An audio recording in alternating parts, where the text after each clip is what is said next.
Good morning. I'm Paige with the Opportunity Project. Today, we will be talking about responsible decision making. But before we get started, let's check in with how we're feeling today. So how are you feeling today? For me, I am feeling a little bit sleepy. I'd really like for the sun to be out. It always gives me a little more energy. But if it doesn't rain today, then I'm going to go outside and get some fresh air. That will give me a little bit more energy for the day. What about you? Do you want to keep feeling the way you are feeling, or do you want to change to a different feeling? All right. So next, I want to share with you what we're going to be doing over the next 25 minutes or so. So here's our agenda. And we just engaged in our warm welcome practice. And next, we are going to play a game called Would You Rather? And then we're going to talk about what is responsible decision making. And we'll go over the 7 steps of the decision making process. And then we're going to do another game with some what would you do scenarios. And then we will close by reflecting on some of the choices that we make. All right, let's get started with our very first game, Would You Rather? So in this game, I am going to offer you 2 different choices, and you get to select which one you would like. Ready? Let's play. Would you rather sing or would you rather dance? For me, I would rather dance. Actually, I downloaded TikTok this morning, so I'm going to learn to dance later today. I bet that will give me some more energy too. All right. Our next one is, would you rather be a detective or a pilot and fly a plane? I really like mysteries and solving problems, so I would like to be a detective. What about you? Let's see, next is an activity we could do outside. Would you rather fly a kite or would you rather swing on a swing? For me, I think I would rather swing on a swing. That's something I love to do. All right, next, would you rather play hide and seek or dodgeball? For me, I'd rather play hide and seek. I don't really like dodgeball. It kind of scares me. Next, would you rather brush your teeth with soap? Ooh, or drink sour milk? Ugh. Well, if I had to choose between those, I think I would brush my teeth with soap really quickly, though. And our last one, would you rather be able to create a brand new holiday or create a brand new sport? Now, I think both of those sound pretty fun, but I'm also not really that great at sports, and I do really like celebrating holidays. So I think I would like to make a new holiday. I wonder what it should be called. Wasn't that a fun game? Not only were you making a decision between 2 different things, but it's also a good way to learn more about yourself and others if you're playing with other friends and family. Every single day, we make hundreds of decisions. We decide whether or not we're going to get out of bed in the morning. We decide whether or not we're going to eat breakfast or what we're going to eat for breakfast. We decide who we're going to sit next to at lunch, who we might play with on the playground, and so many more decisions that we make every single day. Now, sometimes these daily decisions can be small, but we also have much bigger decisions that we also have to make. And those can have lasting consequences, which means they can have lots of impacts. They can affect us. So, what should you do when you have a really big decision to make?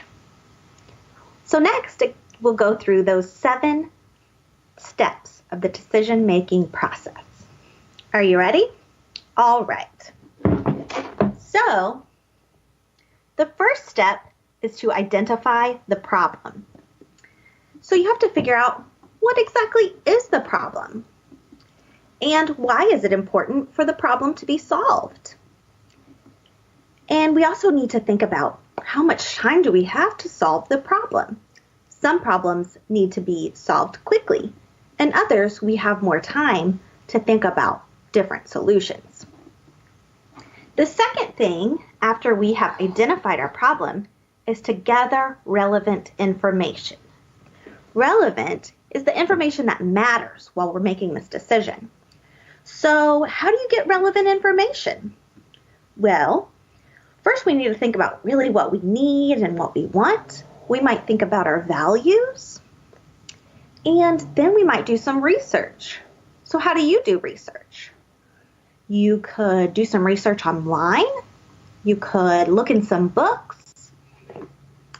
And another way you can find out more information is to ask a trusted adult who may have some experience in this area. You can also ask your friends for their opinion to gather more information. This is a really important step, so don't forget it. Now, number 3 is to brainstorm solutions. So this can be really fun because there are so many different ways to solve problems.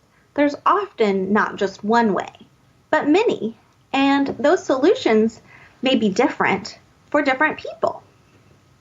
And that's okay.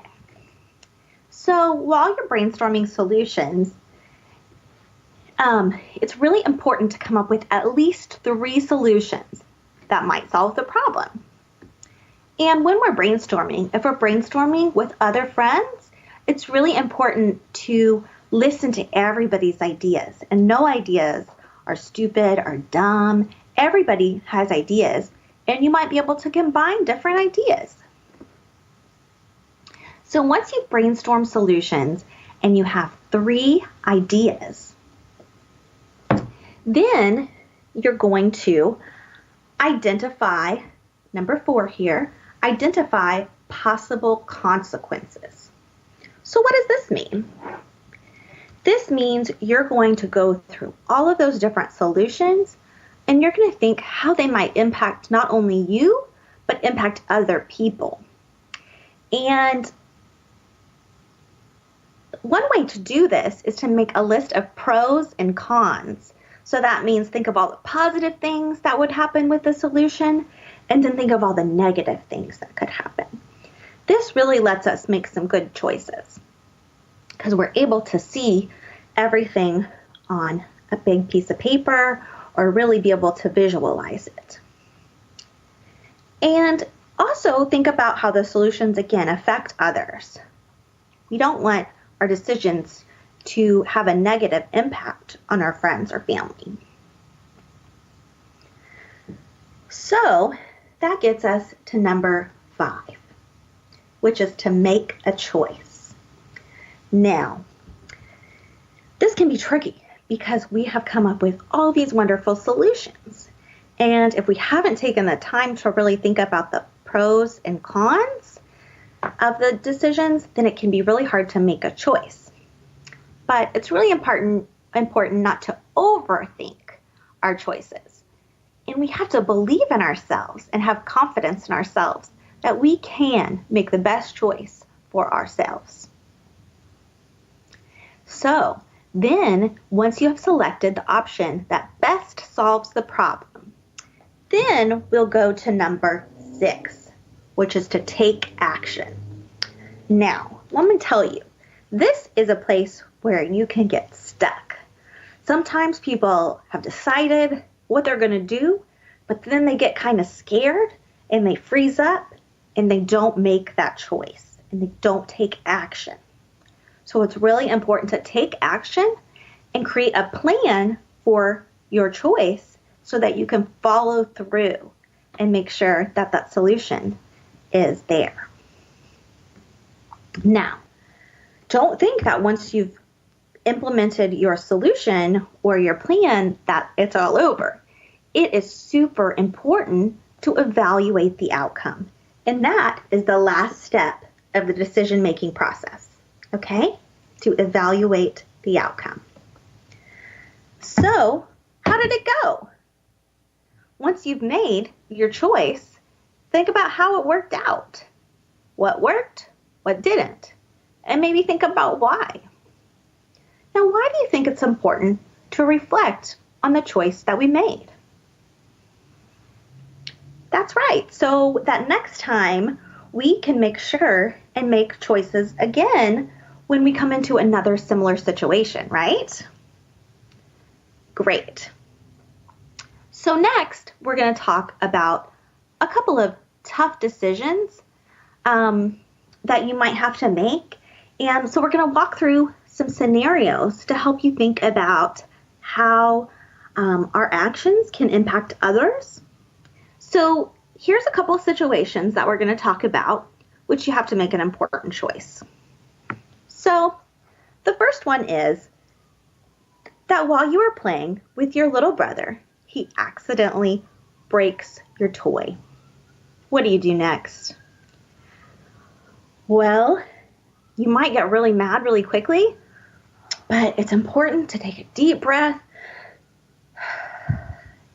And you remember that your little brother didn't mean to break the toy, but it is your favorite.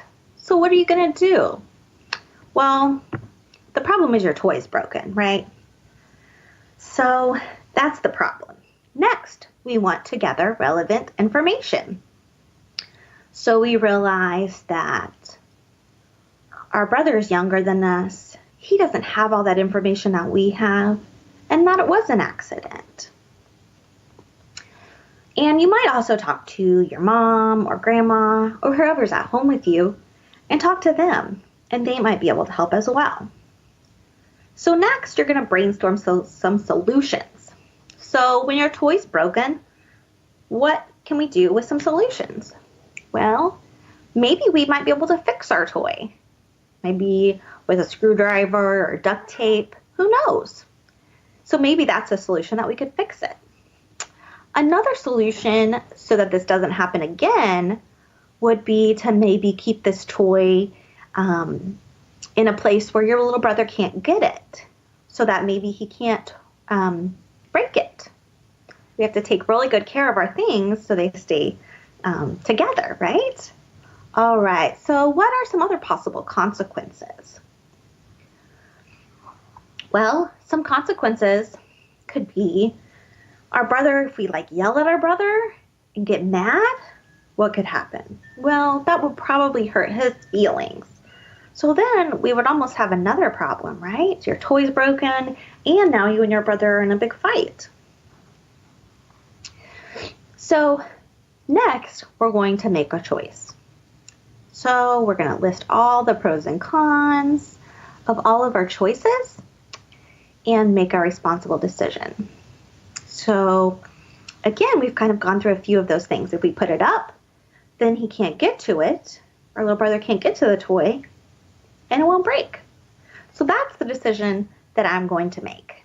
So I've made my choice, and I'm going to take action by putting that toy up and remembering where it is and talking to my family about how that's my toy and that I'm going to play with it when I want, and I'm going to be responsible and put it away when I'm done so that it all stays in one piece. So now once I've done that, I'm going to evaluate the outcome. So let's say that I've done that for about a week. I've been putting my toy up, taking it out to play with, and then putting it back up when I'm done.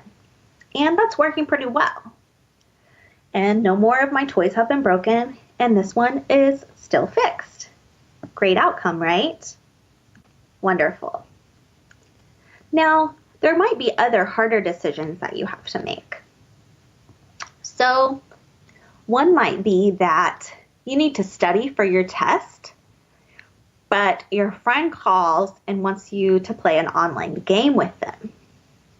What should you do?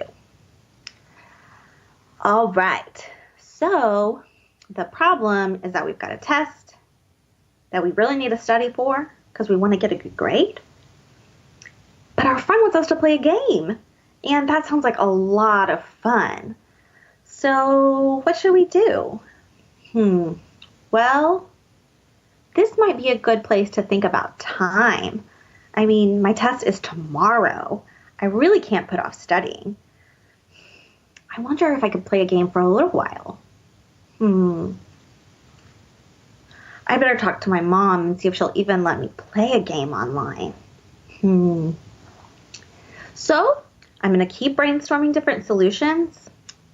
One solution might be I could play a game for 30 minutes online with a friend, and then I'm going to study. What other solutions do you think you could come up with? Well, maybe since your test is tomorrow, you're going to study really hard, and then tomorrow you'll play an online game after your test. That sounds like a celebration to me. So one of the consequences is that if you decide to play a game and not study for your test, you could do bad on your test, and it could lower your grade. And so we don't really want that, right? So to take action, if I was in this decision, I think that I would decide to study and then play either after I studied or maybe the next day. I think that would be the best decision. And how can you evaluate your outcome on this one? Well, you can realize that, after I get my test score back, I got an A. And so it was a really good idea for me to hold off on making and playing that game with my friend, and I got to play the next day with my friend. So really, I got an A on my test, and I still got to play the game. Maybe just not in the same day. All right. So to start wrapping up our discussion on responsible decision making, we're going to talk about some important decisions that we should reflect on every day. So when we make decisions, it's important, again, to evaluate that outcome and to think about what we should do. So I want you to think about one choice that you made maybe last week. Since today's Monday, we're in a new week. What is one choice you made this past week or last week that helped someone else?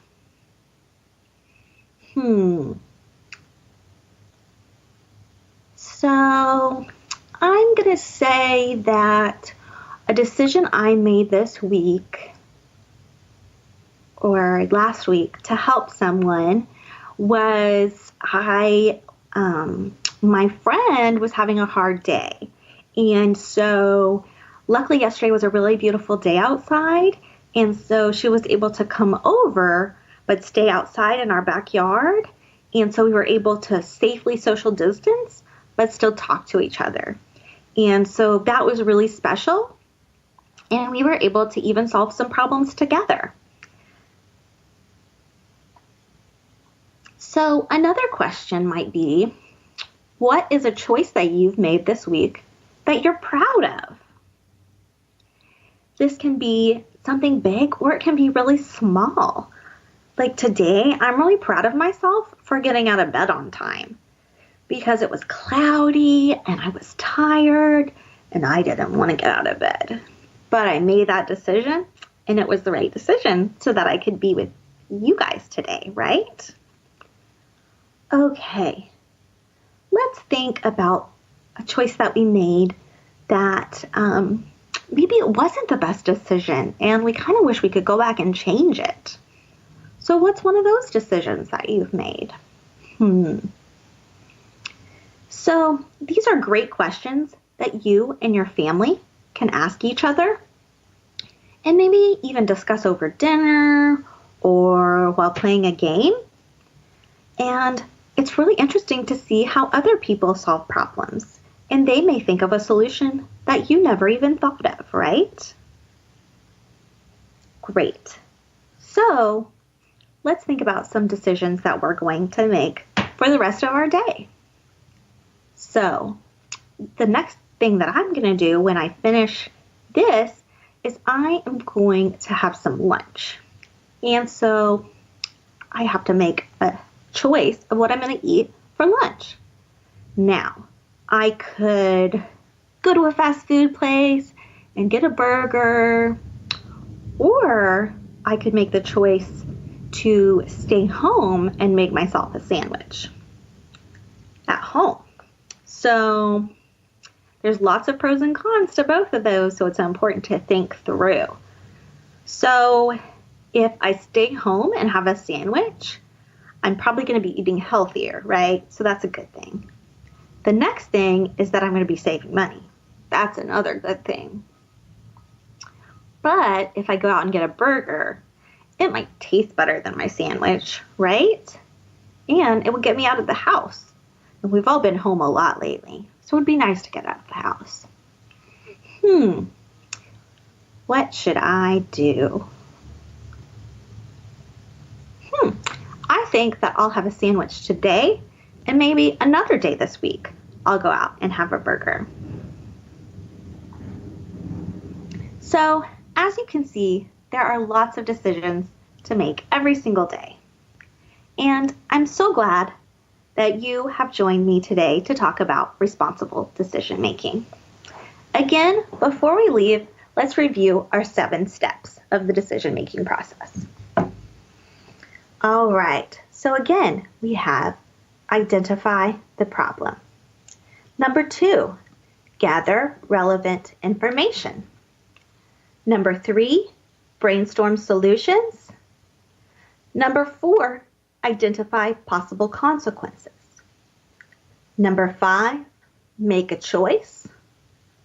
6, take action, the most important step. Don't forget to take action. And number 7, evaluate the outcome. Think about what worked and what didn't.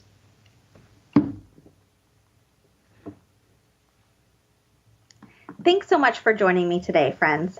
I really appreciate it.